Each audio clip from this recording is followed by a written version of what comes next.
The following story is from the CD Always at Our Side, available from Holy Family Press. The Unseen Hand.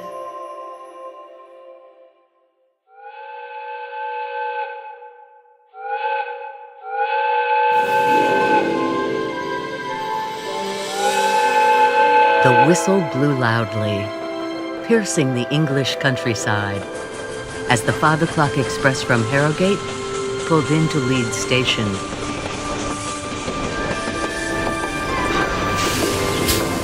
It was the evening of Saturday, December 3rd, 1881. Which one is that? There they are. The place was busy with activity as people walked to and fro, entering and exiting the train. All passengers, I'm coming. Bradford or Halifax, platform 2. Portal, excuse me, can I carry your luggage? Where is your sister? I'll go get her. I have to check out our baggage. Where shall I put Mother. have everything? All going to Dewsbury, Huddersfield, or Manchester. Hurry, you Platform- wait. I'm coming. There he is. Hi, Daddy. It's my daddy. All going to Hull or Selby, platform Take care. 7. Which one Porter? That car right over there, ma'am. Porter. Yes, sir. One man was quickly arranging for a porter to transfer his luggage. Over here. This gentleman, Excuse me, sir. a merchant and resident of Liverpool, had just arrived on the 5 p.m. from Harrogate, Which one is my bag? but he wasn't leaving the train. Carry that. Like all the other passengers bound for Liverpool, This way. he needed to change to the appointed carriage or passenger car. I'll get him. But unlike many of the other passengers, he had a loving devotion to the holy angels, especially his guardian angel. All taking the express for Liverpool, platform The train 6. would soon be leaving, Can I have your ticket, please? and so the gentleman swiftly made his way towards his new seat. Wait for me. Come on. Let's stay together. Where's my bag? Got it. But as he neared his cabin, he was gripped with a violent yet inexplicable repugnance to enter it. Goodness. Shocked by such a strange and unnatural reaction, he tried to shake off the feeling. Porter. Calling for the porter to bring his baggage, he once again attempted, with greater determination, to enter the compartment. But as he stood there, his hand upon the door handle, the mysterious aversion grew greater than his determination. What is wrong with me? His struggles to overcome it proved futile. And in the end, he relented. This man would later recall that it almost felt as if some unseen power was pulling him back. Oh, it's no use. Is there a problem, sir? No. Don't forget to. Over here with that, sir. Wondering what to do, the man suddenly remembered that an acquaintance of his, long forgotten until that moment, lived in that town. He could always catch a later train. I'm sorry, sir, but is something wrong? No. Are you sure? I've decided to take the next train. That's all.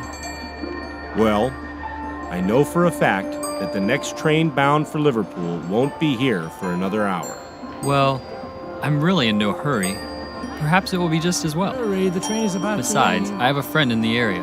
I'll pay him a visit while I wait for the next train. Goodbye. As he disembarked from the in a train, week's time. an unexplainable feeling of relief came over him, There it goes. Bye. which only increased as he watched the express steam away without him.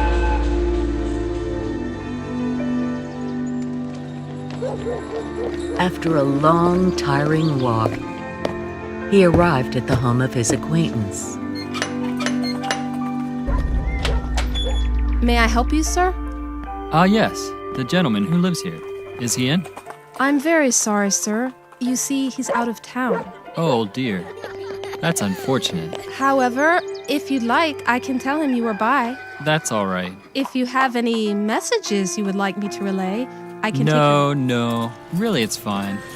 I just had some time to spend between trains, so I thought he'd enjoy a visit. Well, thank you for your time. You're welcome, sir. Good day. Well, that's that, I suppose. Goodness, how'd it get so late? When he arrived back at the station, there was barely enough time to catch the next train. Finding an unoccupied compartment, and filled with frustration and fatigue, he shut the blinds and was soon fast asleep. Time slipped by.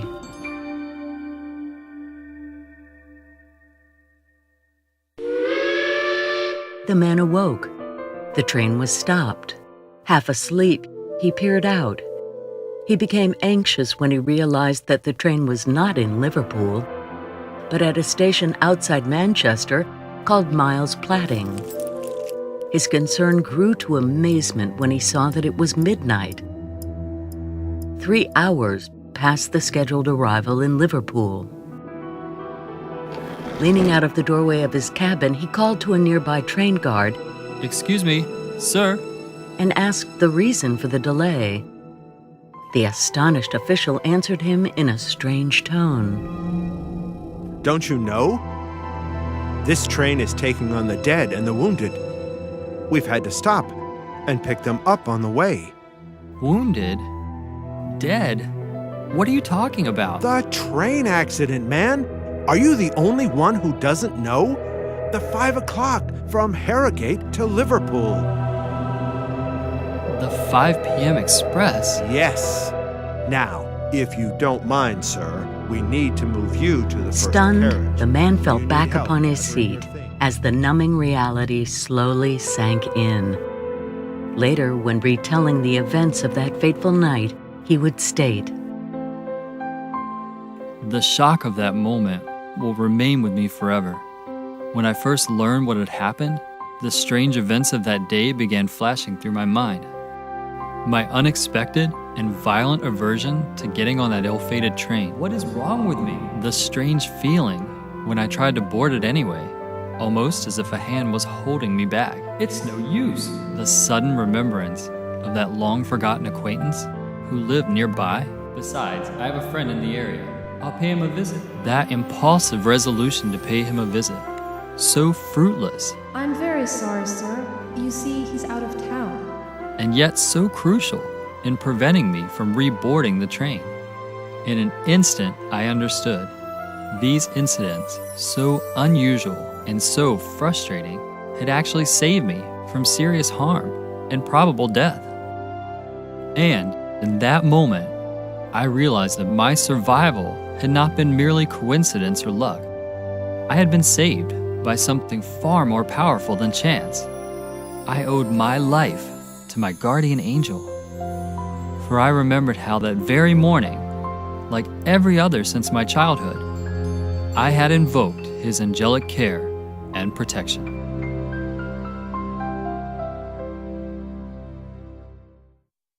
Always at Our Side is a collection of dramatized true stories of the incredible love and protection of the holy angels, available from Holy Family Press. Visit holyfamilypress.com or call 703-507-7795.